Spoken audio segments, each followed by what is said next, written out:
Photo. Craven's To Life Images collection. Getty Images. Going to space is easy. Coming back in one piece is hard. Rockets start off moving slowly at the bottom of the Earth's atmosphere, where the air pressure is highest. As they gain altitude, and the danger of overheating or structural failure due to dynamic pressure decreases, rockets can go faster and faster. When it's time to head back from space, you'd ideally like to be going as slowly as possible when you reach Earth's atmosphere. But even on a suborbital mission, it's not possible to bring along enough fuel to neutralize the spacecraft's accumulated velocity. Consequently, you end up with a high-speed object slamming into the atmosphere and heating up rapidly in the process. This kind of thing goes on all the time with meteoroids. The resulting vaporization of solid rock is visible as a shooting star.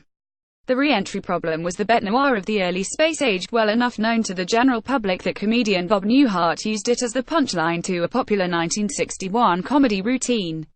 Solving the problem was vital not just for space exploration but also for the more prosaic tasks of returning film from spy satellites and delivering nuclear warheads intact to their targets.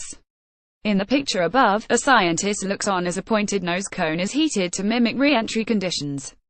Such nose cones derive from research on supersonic aircraft, which had sharp, pointed profiles to slice through the atmosphere, generating as little drag and air resistance as possible. But a revolution in nose cone design was underway.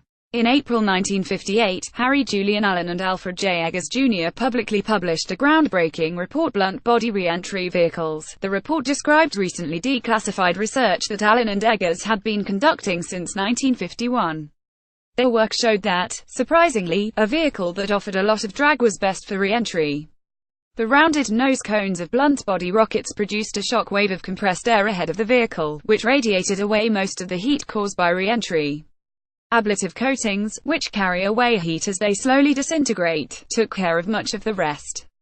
Determining whether Allen and Eggers' secret idea actually worked had fallen in no small part to Wernher von Braun, who built a series of research rockets for the U.S. Army Ballistic Missile Agency. The most notable of these was the Jupitic, used to test blunt-body warhead nose cones in 1956 and 1957. At the time, von Braun was under strict orders to make sure none of his launches resulted in the orbiting of a nose cone as Earth's first satellite. But when the U.S. Navy's Vanguard rocket failed to answer the challenge posed by the Soviets' October 1957 launch of Sputnik, von Braun's test rocket was quickly repurposed as the booster for America's first albeit non-returning satellite, Explorer 1, in January 1958. This article appears in the March 2016 print issue as The Ballistic Broiler, part of a continuing series looking at old photographs that embrace the boundless potential of technology, with unintentionally hilarious effect.